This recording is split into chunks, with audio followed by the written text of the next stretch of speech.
حضور نے جب کوئی راز کی بات کرنا ہوتی تو حضرت حذیفہ بن یمان سے کرتے. تو فرماتے ہیں کہ میں چونکہ حضور کے ساتھ نماز نہیں پڑھ سکا تھا، کافی وقت گزر گیا، تو ماں نے مجھے اجازت دی حضور کی خدمت میں حاضر ہونے کی. اس شرط پہ ماں نے چھٹی دے دی کہ حضور سے جا کے میرے لیے بھی اور اپنے لیے بھی مغفرت کی دعا کروانا. چونکہ صحابہ کی شدید آرزو ہوتی تھی کہ حضور کے ہاتھ اٹھ جائے. انہیں پتہ تھا کہ یہ ہاتھ اٹھ جائے تو باب اجابت تک پہنچتے ہیں، پھر خالی نہیں موڑے جاتے. تو کہا کہ حضور سے میرے لیے اور اپنے لیے مغفرت کی دعا کروانا.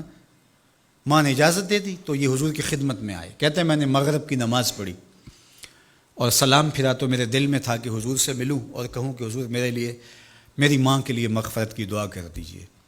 لیکن حضور نوافل میں ایسے مشغول ہوئے کہ مجھے موقع نہ مل پایا، حتیٰ کہ عشاء کا وقت ہو گیا. عشاء کی اذان پکاری جانے لگی. حضور نے نماز عشاء پڑھائی، سلام پھرا تو میرے دل میں تھا کہ ماں نے جاتے ہی پوچھنا ہے کہ دعا کروائی تھی تو کیا جواب دوں گا. مغرب کی نماز کی چھٹی ملی، عشاء بھی ہو گئی اور میں عرض نہیں کر سکا. تو میں ابھی سوچ ہی رہا تھا کہ حضور حجرہ انور کی طرف بڑھ گئے. اب جنہوں نے مسجد نبوی کی حاضری کا شرف پایا ہے وہ جانتے ہیں کہ مصلی نبوی سے حجرہ رسول کا فاصلہ ہی کتنا ہے. اور جنہوں نے یہ شرف نہیں پایا، میری دعا ہے کہ وہ اڑ کے مدینے چلے جائیں. سچی بات ہے، جس نے وہ شہر نہیں دیکھا اس نے کچھ بھی نہیں دیکھا.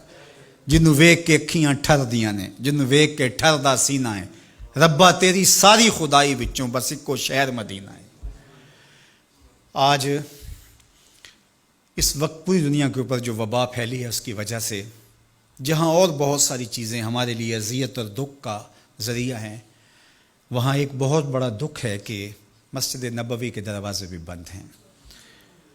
تو یہ دن تھے کہ حرم کی رونقیں دیکھنے والی ہوتی، مواج انور کے سامنے درودوں کی بہار ہوتی، مدینے میں بیٹھ کے حضور کے روضے کے سامنے حضور علیہ الصلاۃ والسلام کے شہر کی پکی ہوئی کھجوروں سے افطاری کرنے کا اپنا ہی لطف ہوتا.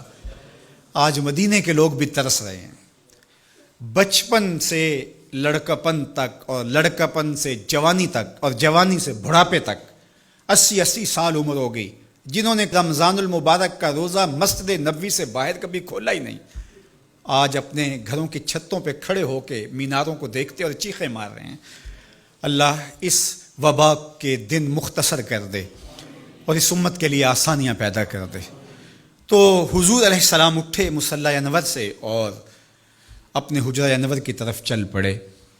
تو حضرت حذیفہ بن یمان کہتے ہیں کہ میں بھی حضور کے پیچھے چل پڑا. غیر ارادی طور پہ کچھ رفتار تیز ہو گئی تو قدموں سے آہٹ پیدا ہوئی. تو حضور نے ارشاد فرمایا کہ من ھذا، کون ہے؟ پھر خود ہی کہا حذیفہ تو نہیں؟ قلت تو نعم، میں نے کہا جی جی حضور میں حذیفہ ہوں. تو آقا کریم علیہ السلام نے کوئی توقف کیے بغیر فرمایا ما حاجتوں کا غفر اللہ لک ولی امک، اللہ تجھے بھی بخش دے، تیری ماں کو بھی بخش دے، کس کام آئے ہو؟ اب حذیفہ بن یمان کہتے ہیں جو کام تھا وہ تو جنبش لب سے پہلے ہو گیا. یہاں تو لفظوں کا سہارا نہیں لینا پڑتا، وہ بند لبوں کی بولیاں سمجھتے ہیں. تو کہتے ہیں کہ جو حاجت تھی وہ تو پوری ہو گئی.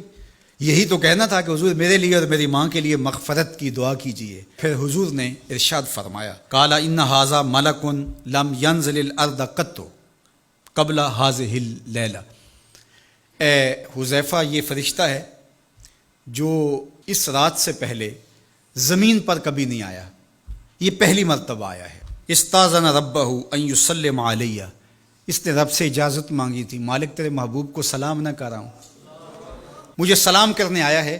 لیکن ساتھ ساتھ مالک نے کہا کہ جا رہے ہو میرے محبوب کے پاس سلامی پیش کرنے کے لیے تو ایک تحفہ بھی لیتے جاؤ، تو وہ بھی مجھے دینے آیا ہے. تو وہ تحفہ کیا ہے سنو، بے انا فاطمہ سیدۃ نساء اہل الجنہ، مجھے خوشخبری دینے آیا ہے کہ آپ کی بیٹی فاطمہ جنتی عورتوں کی سردار ہے. اور وَأَنَّ الْحَسَنَ وَالْحُسَيْنَ سَيِّدَا شَبَابِ أَهْلِ الْجَنَّةِ، اور حسن اور حسین فاطمہ کے بیٹے جنتی جوانوں کے سردار ہیں. یہ آج خوشخبری لے کر کے میرے پاس مجھے سلام کرنے آیا ہے. تو یہ ملکہ جنت ہیں، خاتون جنت ہیں، سیدہ نساء اہل جنت ہیں.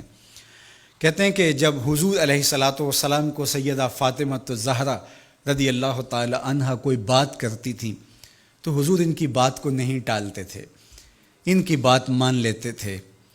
تو آج ہم سیدہ فاطمہ الزہرا رضی اللہ تعالی عنہا کی وساطت سے حضور کی بارگاہ میں استغاثہ پیش کرتے ہیں کہ اس امت مرحوم پہ اللہ سے رحم کی خیرات مانگیں اور اللہ میرے وطن کی خیر کرے، امن، رحمت اور کرم نوازیوں کے اجالے اور نور نصیب ہو، میری قوم کی بیٹیوں کو اسوہ فاطمہ کے اجالے عطا ہوں۔